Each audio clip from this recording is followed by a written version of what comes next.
worried. I'm worried, yeah, I'm worried. I'm not a huge Broadway fan, but I'm still worried. I'm worried that Broadway's long history of producing shows of bracing originality, like the one I just kinda did, are being squeezed out by the ever-growing trend of recycling something old, adding a bunch of gratuitous songs, and turning them into mega hits. And if you look into it, as we did here with our crack team of grizzled journalists, you'll see a disturbing and powerful trend. Looking by decade, starting in 1978, at shows on Broadway that are based on pre-existing works of entertainment like movies, comic books, and television shows, as you see here in this very scientific bar graph. The number has actually had an 1,800% increase and seems to be growing exponentially. And I mean, there are a finite number of so-called Broadway theaters, right? So that means the number of original ideas produced as plays is being overtaken by plays based on perfectly good movies that really never needed musical numbers in them to begin with. I mean, while watching Pretty Woman, did you ever wish she broke out into a song titled, "I'm pretty, but I'm pretty funky down there"?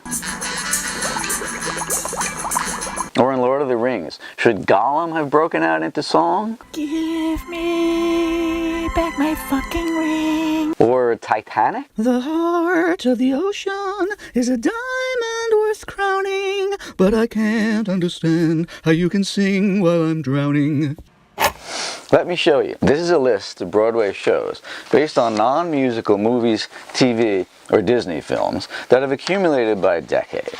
Alright, ready? 1978, Man of Steel. By 1988, Carrie and Fame. 1998, The Lion King, Dr. Dolittle, Footloose, Reefer Madness, Saturday Night Fever, and Mamma Mia. By 2008, Lord of the Rings, 9 to 5, Flashdance, Gone with the Wind, Little House on the Prairie, Shrek, the musical, The Toxic Avenger, and Spider-Man.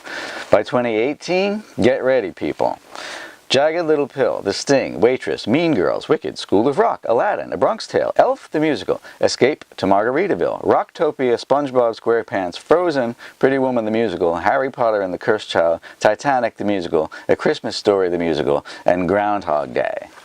Groundhog Day indeed. And imagine for a second if the opposite was happening. Imagine the outcry if they started taking beloved Broadway musicals like Cats, stripping the songs out of them, and turning them into regular narrative movies. Here's what Cats the movie would look like.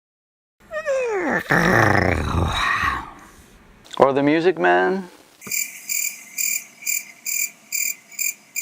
So why take things that have no music and put music into them? My guess is it's much easier to use someone else's idea and add a few songs to it than it is to come up with an original classic like a modern-day South Pacific. And they're targeting the baby boomers, people around my age, give or take, that grew up with these movies, they've seen the movies, they have a certain built-in comfort level, and they have the money to pay and go see them. A little non-threatening Sunday entertainment, right? It's a win-win. So, you may ask, what's your point, Dave? Well, sooner or later, they're going to go one movie too far. Schindler's List, the musical, anyone?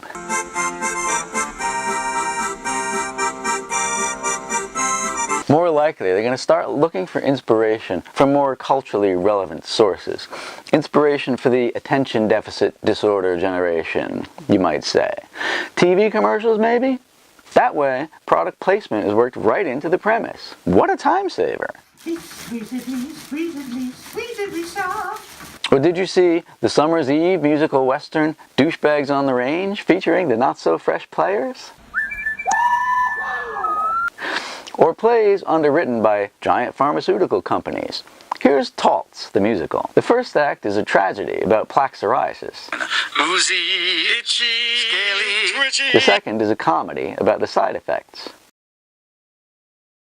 Or how about Facebook, the musical? We're so sorry if we caused you any pain. We're so sorry. Or shows based on YouTube. I can spend all day unpacking shoes, and I'll get 11 million views. What about Selfie, the musical? There's something that everybody can relate to. Me, me, me, me, me, me, me, me, me, me, me, me, me. The best part is, none of them is over 3 minutes and 30 seconds long. My point is this. When culture starts stealing from itself, when everything is just a reboot or a rerun or a remake of something else, it's a bit like a snake eating its own tail. Before you know it, there's nothing left.